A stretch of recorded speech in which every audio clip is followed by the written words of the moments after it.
unfinished business and championship dreams, Michigan basketball's bold push for greatness. The new college basketball season hasn't even tipped off yet, but excitement is already crackling across the Big Ten. In Rosemont, Illinois, just outside Chicago, the Michigan men's and women's basketball teams took center stage at Big Ten Media Days. And if there's one theme uniting both squads, it's hunger. They're not calling it a rebuilding year. They're calling it unfinished business. The men's team, grit, growth, and the championship chase. The unofficial media poll placed Michigan's men's team second in the Big Ten, an expectation that second-year head coach Dusty May is more than willing to embrace. "We want to compete for championships. That's the standard here," May said confidently on the Big Ten network. He admitted there's still some fine-tuning to do, a few puzzles to put together, as he put it, but also emphasized that the team has the depth and talent to go toe-to-toe with anyone. Last season, the Wolverines posted a 27-10 record, captured the Big Ten tournament title, and pushed into the Sweet 16. Now, 4 key contributors return, joined by 4 transfers expected to make a major impact. Guards Nimari Burnett and Roddy Gayle Jr., who both accompanied May to Media Day, stressed how chemistry has become their competitive backbone. "It's been incredible," Burnett said. "All the time we spend together, on and off the court, has made us better in every way.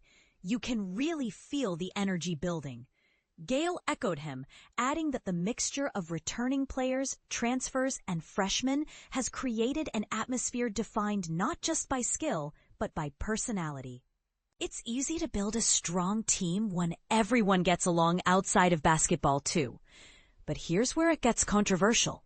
May isn't ignoring last season's Achilles heel, inconsistent shooting. "Let's be honest," he said. "We didn't shoot well when it mattered most." Still, he's confident.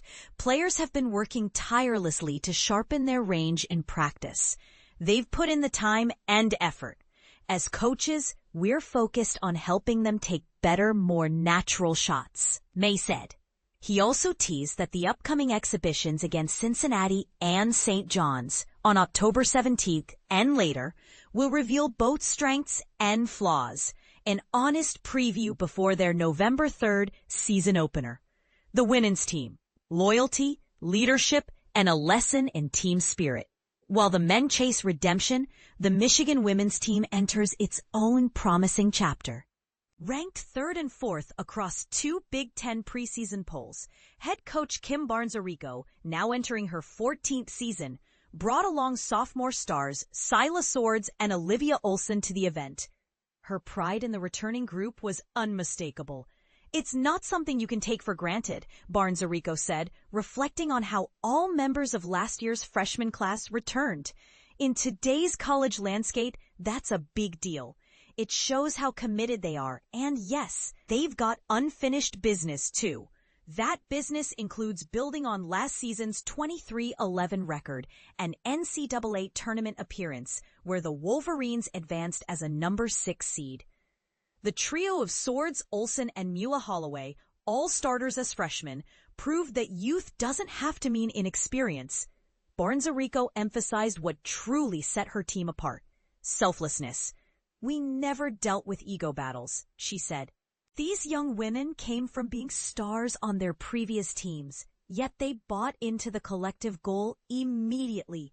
That's rare and powerful." Olson echoed her coach's sentiment when praising Swords. "Syla is probably the most unselfish player I've ever shared the floor with," Olson said. "The best teammate, the best leader. She lifts everyone." Swords returned the compliment with equal admiration. "Whenever Liv's out there, the pace shifts instantly. She raises the standard every time." What's next for the Wolverines? Both teams share a clear vision.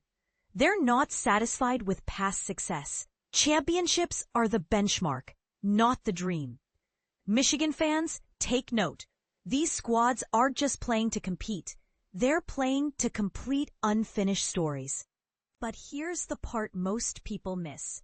Michigan basketball, both men's and women's, isn't just about wins and rankings. It's about redefining what team identity looks like in an era of constant transfers and shifting loyalties. Can a group this fresh, this fluid, really transform belief into banners? Or does true chemistry take more than one offseason to build? Let's hear your thoughts. Is Michigan's unfinished business? Narrative pure motivation, or is it a heavy burden waiting to test their unity?